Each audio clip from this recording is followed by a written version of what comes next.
It's the smallest planet in our solar system and the closest to the Sun. If you lived on Mercury, you'd have a birthday every 3 months. Venus. Venus is similar in size to Earth, just a little smaller. It's so hot on Venus that metals like lead would be puddles of melted liquid. Earth. We can say that it is a water planet since water covers 70% of the Earth's surface. In 1999, our moon was found to have a neutral sodium tail like a comet. Mars. Mars' crust has different thicknesses. On one side it is thick, and on the other thin. It looks like Mars went through a tough battle and lost part of its crust.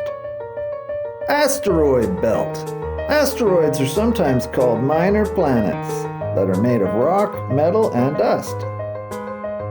Jupiter. Jupiter is a gas giant and doesn't have a solid surface. In Greek mythology, Jupiter was regarded as Zeus, who rules as king of the gods on Mount Olympus. Saturn. Saturn is a gas giant like Jupiter. It is not the only planet to have rings, but none are as spectacular or as complicated as Saturn's. Uranus. His Roman name is Caelus. The astronomers at the time started with the name Caelus. It went over to Greek for Uranos, and then Latinized Uranos to make Uranus. Neptune. Neptune is dark, cold, and very windy. It is the last of the planets in our solar system.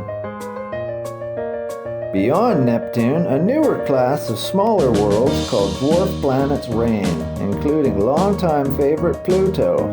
Thousands more planets have been discovered beyond our solar system. Scientists call them exoplanets. Exo meaning outside. So how many objects are there in our solar system? Well, 8 planets, 5 dwarf planets, over 200 moons, millions of asteroids. So it's not that empty after all.